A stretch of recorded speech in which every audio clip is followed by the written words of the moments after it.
Welcome to Behavior and Risk, where we explore the intersection of decisions, the brain, uncertainty, and the business world. I'm John Burkhart. And I'm Rich Loria. We're glad you took a chance on us today.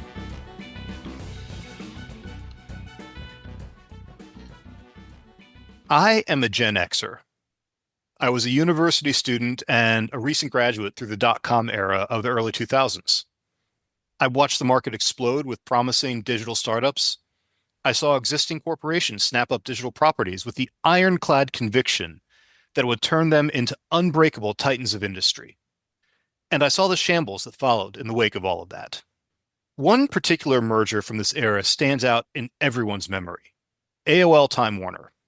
This was a legendary merger where both parties were utterly certain that they would dominate the digital media landscape for decades to come. What actually happened was one of the greatest failures in integration in business history, with ultimately a $200 billion loss in shareholder value unfolding over the span of 3 years. It's a legendary case, and Rich and I have toyed with the idea of devoting an entire episode to this in the future at some point. So with that case as a foundational memory of my early adulthood, my attention snapped tight when I heard about an impending sale back in 2025. Netflix was planning to acquire Warner Brothers. In point of fact, there had been a mini bidding war running up to this, but that seems to be when the news braked nationally. And my memory kicked in. A high-value acquisition of a shaky asset involving Warner? I'd heard this story before. And I settled in to watch the carnage unfold. And as it turns out, I was wrong. While we're still in the earliest stages of the denouement, the Warner Brothers acquisition to date has almost no similarities to the AOL Time Warner merger of decades past. The players and their positions are all fundamentally different. Nevertheless, there was a significant amount of turmoil around the acquisition. The president got involved. The ultimate acquiring party was not who most people expected it to be. There were lots of biased assessments and judgments from all parties. The risks in the transaction that matter most ultimately were not the ones initially assumed.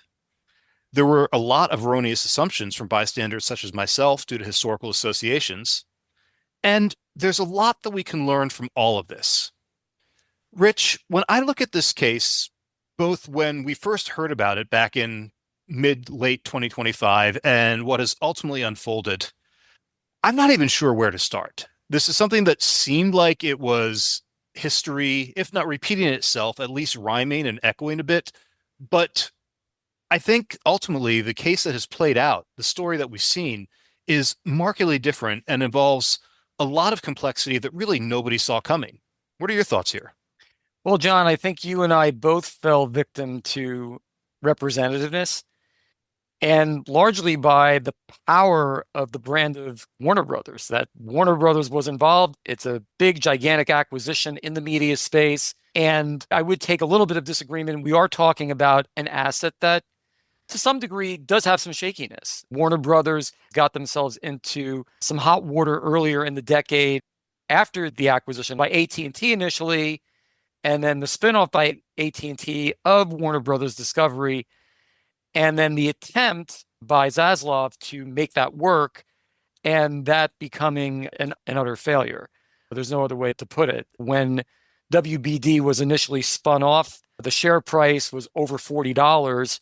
And then when Paramount first came in to make their first bid, the stock price had fallen to close to $10 per share, that over a 3-year period.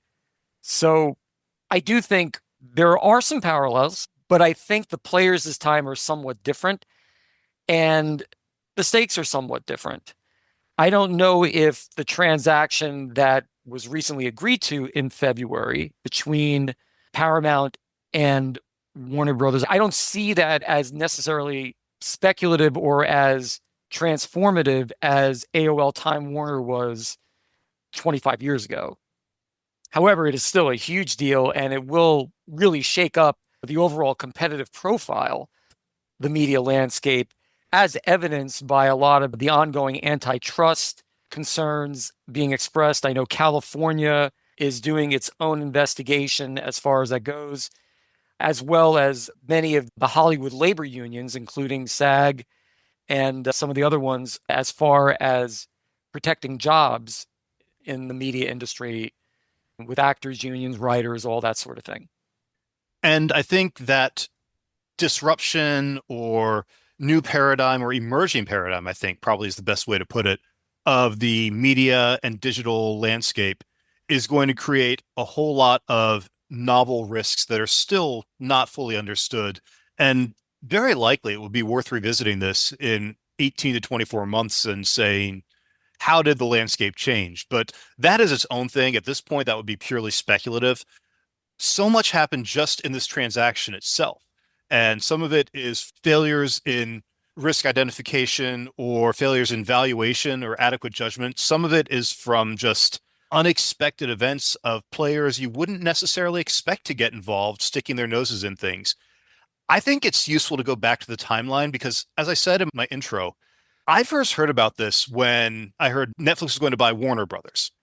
I assumed that was the beginning of things. But when we look back over the timeline, no, Netflix was something of a late comer to the entire process.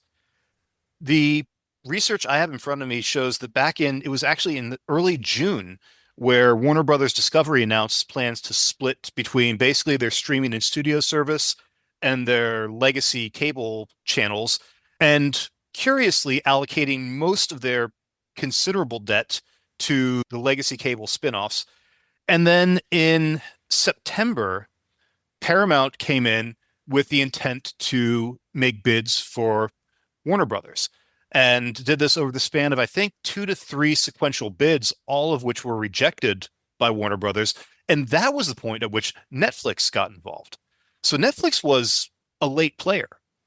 And then, of course, there was the whole kerfluffle where Paramount began a hostile takeover bid that was rejected or defended against. The president himself was on record as saying he didn't want to see Netflix acquisition go through, and he personally supported Paramount. There were antitrust hearings, and it's really just been in, what is it? I think February was when the nominal settling on the Paramount sale was finalized. Now, I say finalized with the caveat that there's still plenty of things that could fall apart between now and when the deal ultimately goes through or doesn't go through. But for the moment, it does look like Paramount is going to be the winner. I know we were just talking about it. This is a very curious timeline. Two big questions come to my head, which is why did Paramount seem so intent on grabbing up Warner Brothers? And why did Warner Brothers, a very distressed asset, repeatedly reject bids that were fairly generous? Now, I have thoughts towards both of these questions, but what do you think? Well, I think in some ways this is a fairly simple case from the perspective of Paramount, which is this was a scale play. I did a little bit of digging prior to our recording this, and the projection is that post-acquisition, this doesn't make Paramount, Skydance, Warner Brothers the biggest. In fact, there'll still be roughly about 100 million subscribers behind Netflix, even with this acquisition. But it is a scale play, and that is something that David Ellison, the CEO of Paramount Skydance, made clear, was that this was intended to give them scale and to give them a boost, additional resources to compete with Netflix, to compete with Amazon and with Disney and others in terms of being able to create their own original content and go toe-to-toe in the streaming world. So this really was a way of taking two, I don't want to say small players, but smaller players, and make them a genuine competitor, roughly on the same level with Amazon, although still somewhat behind Netflix. I would agree with that, but I think there's also another element here, and this comes back to one of our favorite things, which is loss aversion. Looking at the total back catalog of assets that Warner Brothers has, I wonder if this was less about coming on par with Netflix, Disney, Hulu, Amazon, and more about preventing Netflix from becoming an untouchable titan. That basically, with the inclusion of this entire scope of catalog and properties that is in the Warner Brothers portfolio, Netflix would achieve such a scale that nobody else could touch them. We've seen variations of this in the digital space. Amazon, in terms of online retail, nobody can even come close to touching Amazon because their scale is just so large. They are inescapable. I wonder if this was a defensive play on the part of Paramount. Yes, it increases their size, but perhaps more importantly from that, it prevents Netflix from becoming so big that it can just snap up everybody else. I think both of those things can be true, John. I do think it's part of scale play, and I do think it's also a defensive measure that both of those things allow the newly formed entity to remain competitive without having to focus on a particular niche or specified areas. I will say I think they're doing it at a substantial cost, and I do think it'll be interesting to watch as this unfolds, particularly if it does close. One of the things I find really intriguing about this entire sequence of events is the series of rejected bids where Paramount came in. I think the initial offer was $19 per share at a 60% cash, 40% stock split. This went within a month up to $22 per share at two-thirds cash and included a breakup fee. That third offer came up to 23.50 per share, now up to 80% cash, and all of these were rejected by Warner Brothers. Now, this is a considerable escalation in offer after offer after offer, and a sweetening of the structure of the deal as well, moving from stock to cash preferentially, and looking at where they ultimately landed, even more audacious, one might say. This, to me, has elements of a few different things. There's what looks to be, from the outside looking in, some deal lust happening here. There appears to be an element of sunk cost fallacies interfering in the judgments here.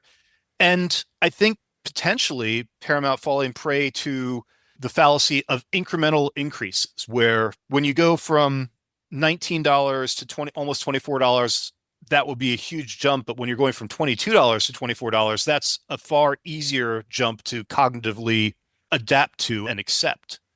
So I guess I'm just trying to work through in my own head, why was Paramount so hell-bent on making this acquisition happen? And were they genuinely hell-bent on it? Or was this just their own internal processes kind of drove them towards this?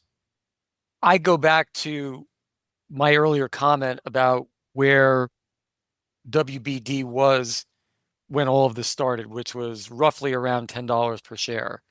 I believe, again, that for lack of a better term, there's a certain amount of ego gratification involved, a desire to be a really serious player, to be taken seriously in this space. Remember, Paramount's CEO, David Ellison, is the son of Larry Ellison, who's got to be one of the wealthiest people in the world and runs Oracle, which is just a hugely successful tech company. And I have to imagine just trying to, I mean, I don't know if I could ever imagine myself being in the shoes of running one of the largest media companies in the world, but a feeling of, gee, I really want this asset because it is going to be so hard to do anything organically to become a really serious player. And I see this a lot with these kinds of mega mergers that the prize is out there and a certain prospective endowment almost settles in as you place bid after bid. And there's a feeling of, we've come too far. We've put too much research into this. We've devoted so much resources. John, you referred to sunk cost fallacy. It all ties in with this sense of prospective endowment that I've seen again and again. And what they did in terms of the successive bids is actually a very successful type of negotiating technique that's acknowledged and accepted in the business world, that you have a target level that you're not going to go past. Now, maybe you eventually do, but you always start off to some degree lowballing, which I do think factored into at least partially the initial rejections by the WBD board. The ultimately accepted package was up to $30 per share, 100% cash. So over 50% greater than what their original bid was. That's a hell of an escalation. That's why I'm saying I don't think that was the initial target. I think that's something that became rationalized as both sunk cost fallacy and prospective endowment and loss aversion, as you pointed out. And they all tie together, right? We've talked about this on prior episodes. They all came together and they became really strong forces. And I would say that there was an inertia that came in, not the kind of inertia we've spoken about in prior episodes where you just continue along the same path, but I would say an inertia where they'd already put a lot of energy and devoted a lot of resources into making this happen. And it almost became something where saying no was not a possibility anymore. One of the elements that I think is intriguing, going back to the timelines here, is that the current structure of Paramount is relatively young.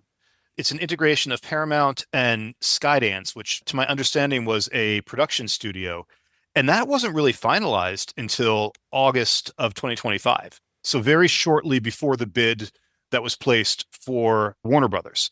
To your point, I wonder if that was part of their strategy from the start when they were building up the future model for what has become Paramount Skydance, that Warner Brothers was always on the table, or at least always in their targets. Couldn't agree more, John. I've seen this with regards to strategic growth. That the easiest way to get there is just start buying up stuff and use your own equity, line up investors. We know that David Ellison and his team looked at every possible source of financing, including getting some financing from investors in the Middle East who were willing to provide certain debt financing. And there's quite a bit of equity that they're going to be raising, as I understand. The total deal is valued at around 110 billion. Yes, it is all cash, but it's going to be financed in part through issuing new shares at a price of $16 per share. They're called Paramount Class B. That'll raise roughly 47 billion in equity, new equity issued, and then the rest, 54 billion in debt. And in fact, that's going to create quite a few challenges for the new entity going forward, because initially their leverage ratio, which is the ratio of net debt to EBITDA, is going to be somewhere near 7 to start with, which is just astronomical. Now, they expect to be able to take out 6 billion in cost synergies, and that'll reduce that number, at least initially, down to somewhere around 4.5. But they're going to need over time to get down to somewhere around 3 to risk not being downgraded further. And that brings me to another thing that I just want to talk about, which is the market reaction to this deal. And that's something that we didn't do a whole lot of research on initially, but I think I've done enough here to be able to speak to it credibly. The market initially reacted very positively. There was about a 20% bump in the price of Paramount Skydance stock after the transaction was announced. And again, it went back to the whole story that, wow, we got it, right? Netflix officially walked away. We got it. And we're now going to be able to enjoy these synergies. We're now going to really boost our scale in terms of subscriber lift, all those kinds of things. Fit the whole narrative. And then Fitch came out and downgraded the debt to junk status. And from there on in to today, because I checked the share price before we did this recording, the share price has dropped from a high of about 1350 or thereabouts. It's now at about 940 or 950. Yes, you can do the math. So the market has looked and said, maybe we took on more than we can chew. And look at what happened to Warner Brothers when they tried to make something work with a whole lot of debt. Maybe this isn't quite what we thought it would be. So there's certainly some lingering doubt out there now. And it puts to the fore some, I think, common biases when companies are experiencing deal lust. And one of the big ones that we haven't spoken to yet is the time dimension and our friend intertemporal choice, that I can borrow enough today and I can push off the inevitable and therefore justify the higher price. And I think this interacts to a great extent with what we were talking about earlier, where it's possible and one could argue even probable, given the fact that there really wasn't enough time for an appropriate due diligence just between the finalization of Paramount Skydance's structure and the bid they submitted to Warner Brothers that had to be at least in contemplation for months prior to the finalization of the Paramount structure. This goes back to the endowment. If they've been thinking on it that long, they are in their minds, that is the structure their business takes. And you can make a pretty compelling argument that the business doesn't exist in their mind if they don't have that acquisition take place, if that doesn't unfold.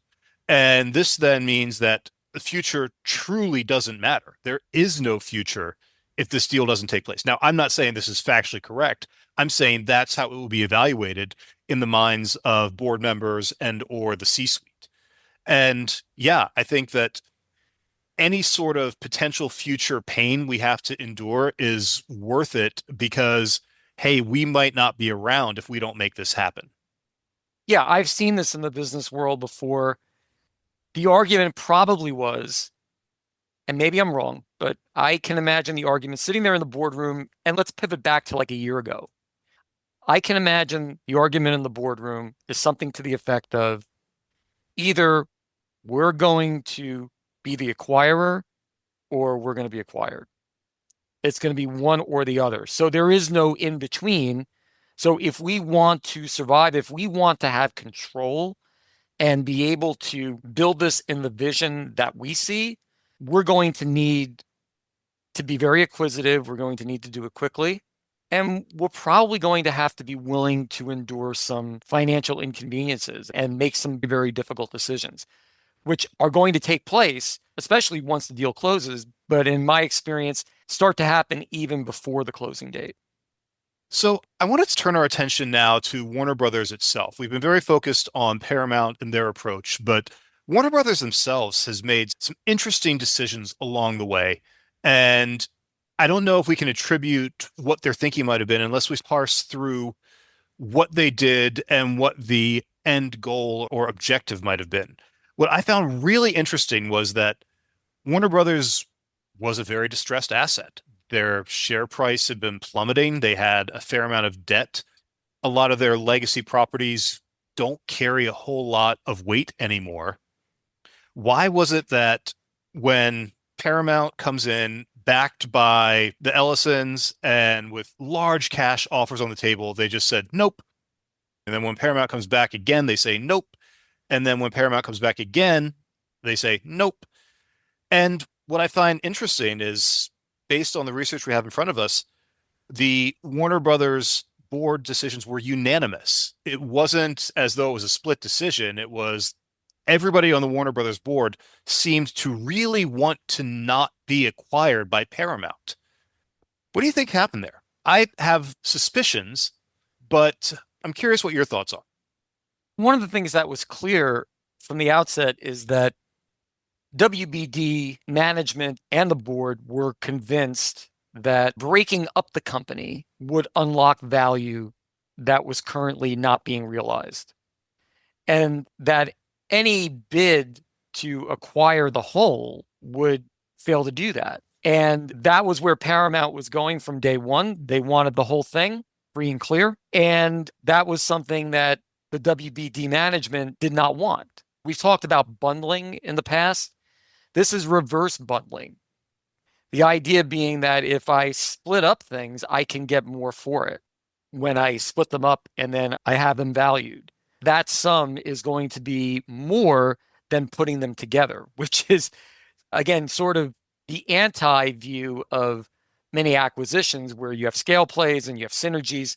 So the idea is that there were negative synergies that were hampering the performance of WBD as an entity. And that was something that they had strong conviction about. And I do think it significantly contributed to why they rejected and rejected unanimously, to your point, all of those previous bids, although the bids themselves were multiples of what the stock price was selling at. That unanimous board decision, or the repeated unanimous board decisions, that's telling to me. It's something that we've pointed out in the past. We tell this to our students all the time. If you see a decision-making group and there is a genuinely unanimous decision, you probably need to go back and start again because that probably means that groupthink has set in. There is a decision that they are committed to, that they believe in with a capital B, and it's no longer a rational assessment. I don't really have anything more about the board processes and what happened or what the deliberations look like, but it's always a telling sign when you have a unanimous decision around something of this magnitude.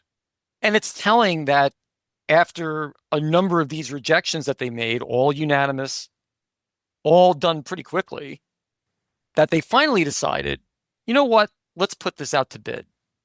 They didn't do it after the first. You would think maybe after one or two, they would say, wow, this is pretty valuable. Let's see what we can do. Let's look at all of our options. They didn't do that initially. Initially, they wanted to just spin off the legacy assets, right? The assets that were really dragging down a lot of WBD as an entity. They wanted to split off and really focus their attention on the streaming, the HBO Max, all that sort of thing. So what they realized was that I think after a while, hey, we do have value here. Let's see if we can unlock it in another way, which is why they were very adamant about accepting the Netflix offer and continuing to recommend the Netflix offer, even with quite a bit of resistance, even with Paramount coming back with offers that clearly superseded what Netflix was providing. I need to be very clear that what I'm about to ask, I have no insider knowledge. I am purely speculating here. But looking at how it played out, looking at the fact that Paramount came in with three pretty generous deals and generous in structure as well, in terms of the cash percentage compared to stock percentage, that were all unanimously rejected. And then Netflix comes in and their bid is immediately accepted by the board. It looks like there might have been a handshake deal in place, or at least an implicit understanding between the two companies that, hey, let's make this happen. And in that case, you have to wonder, and again, I emphasize this is pure speculation, but you have to wonder if Paramount was allowed to continue with its bids basically to pump up the eventual sale price to Netflix. I'm sure they were used in that capacity. I'm sure there was a strategy of, hey, look, let's make this a bidding war and let's get the price up to a level that if you're a board member, especially, no one can dispute that you didn't try to get as much value. And then let's go with where there's going to be the most alignment with the strategic vision of WD management and board, which were clearly in lockstep together. And to your point, there was probably a fair amount of groupthink going on and not thinking outside the box. They were very clear about if they could do a split, they could unlock value and be able to get more than what they were currently seeing on the marketplace. And I think actually, I'll just go a little bit further. We've talked about the halo effect, John, and that the halo effect often occurs with acquirers and how they view acquirees, right? Who they're acquiring. Sometimes there's somebody in management or thereabouts. I believe in this case, there was a halo effect going the other way. And in the M&A parlance, this is viewed as the white knight. And I believe when they put this out to bid, they viewed Netflix as a white knight to ultimately save them from what they viewed as a hostile and not well thought out strategy from Paramount. And I'm sure there's a number of reasons. I'm sure some of them may have been political. Who knows, right? I'm not going to speculate as to all the underlying reasons.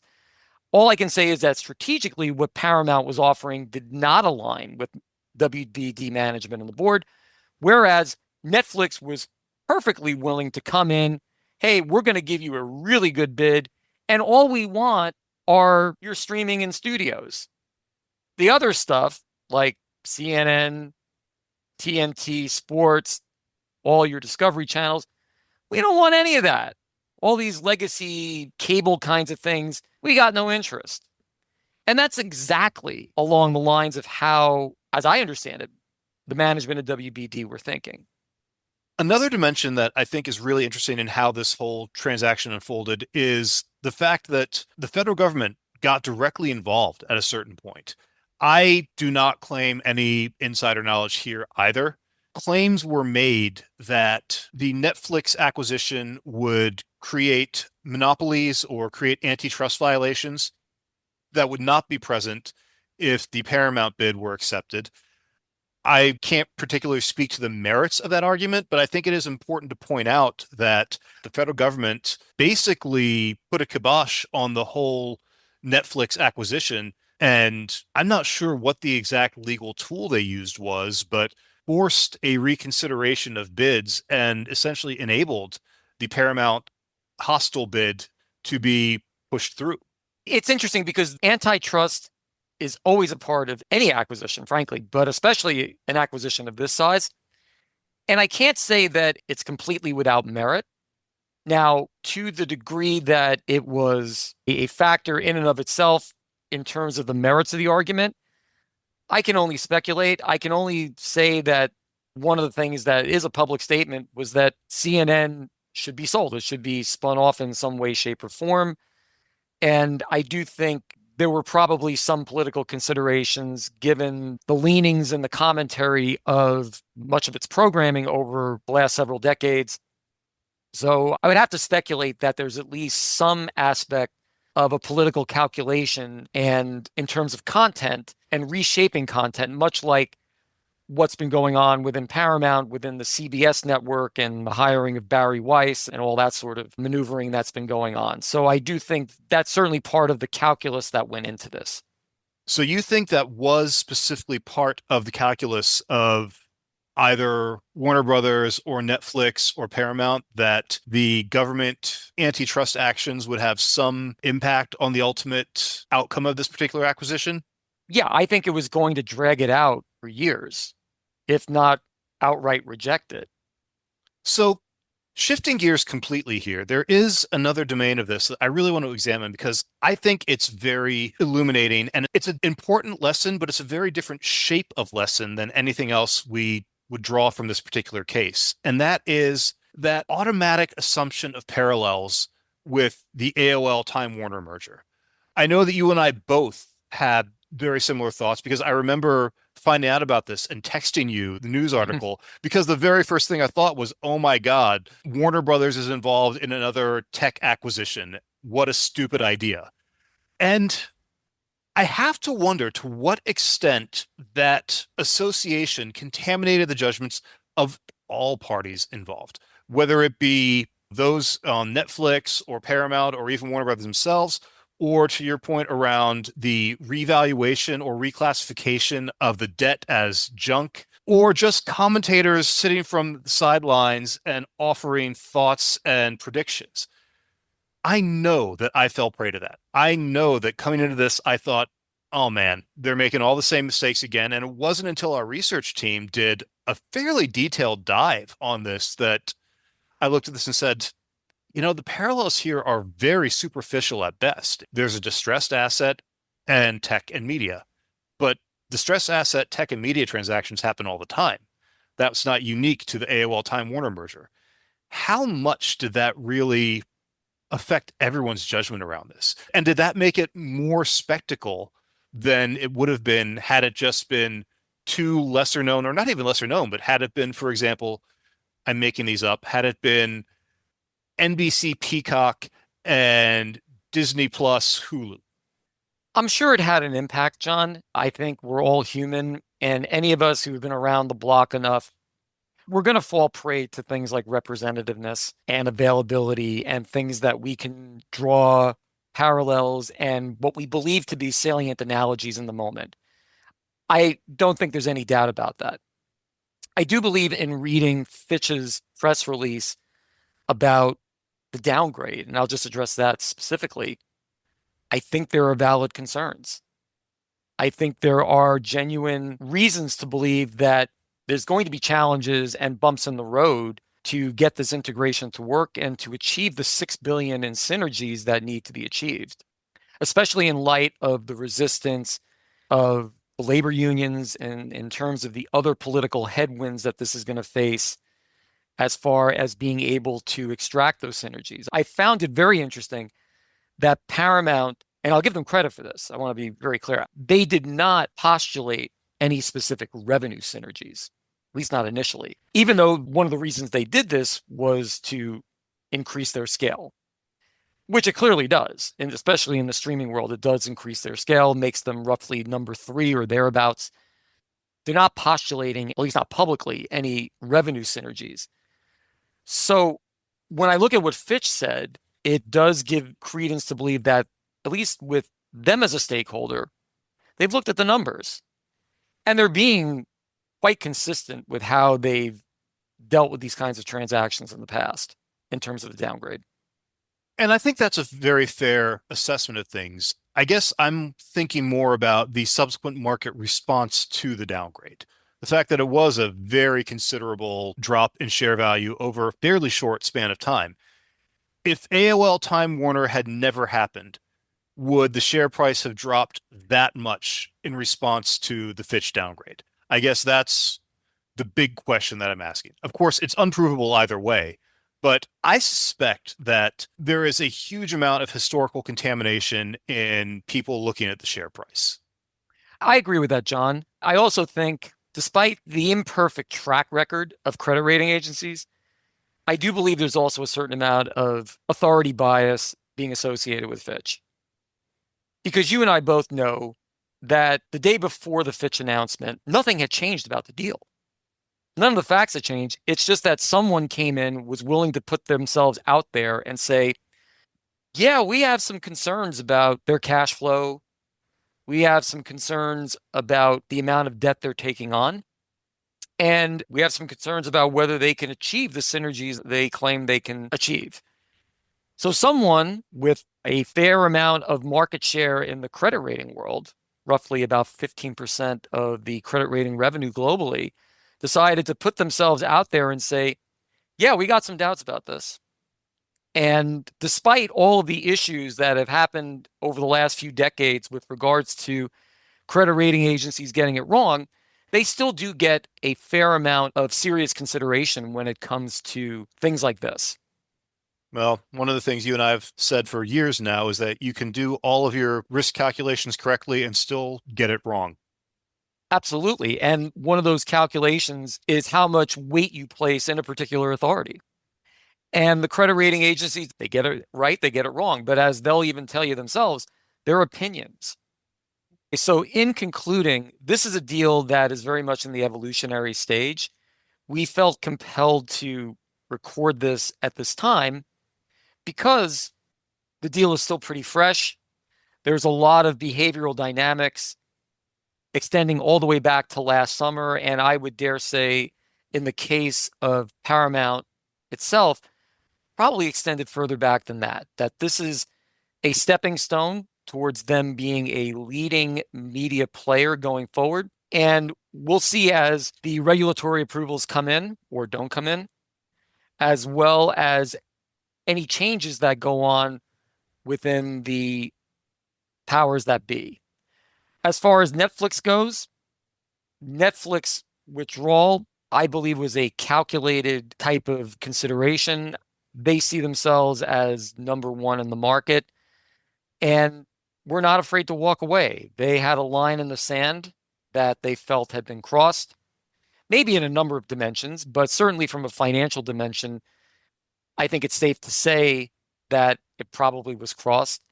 And we're perfectly happy to look at other pastures. They've done quite a bit of acquisitions themselves, smaller ones, albeit, to consolidate their already leading market position. Everything that they're doing indicates that I don't see complacency setting in. I don't think complacency led them to walk away. As far as Warner Brothers Discovery goes, this has been a fascinating case in terms of watching their own endowment with their own assets, and in particular, their own strategy, lead to a very interesting series of decisions, particularly by their board in terms of rejecting repeated offers, despite the fact that the economics were compelling in terms of what Paramount offered. And their view of Netflix as a white knight in terms of being able to conserve that strategy, even though it was clear that there were other stakeholders that were opposed to it. It'll be really great. I anticipate we'll do a follow-up, probably, I don't know, maybe 6 months or maybe even a year from now, sometime at the close.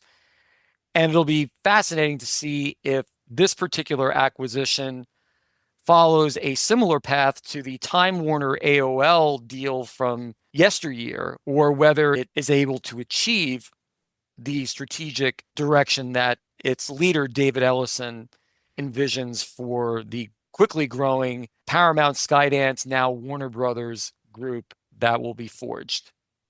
Thank you for joining us, and we look forward to speaking with you on another episode.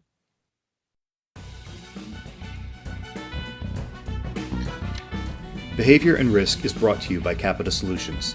Behavior and Risk staff includes our research team, Sherry Xu and Jin Zhang, and our editing team, Jingying Gao and Athena Liu. Theme music by Crypt of Insomnia. The opinions presented here are solely those of John Burkhart and Rich Loria and do not represent those of Columbia University, Capita Solutions, or any other organization. We thank you for taking a chance on us today.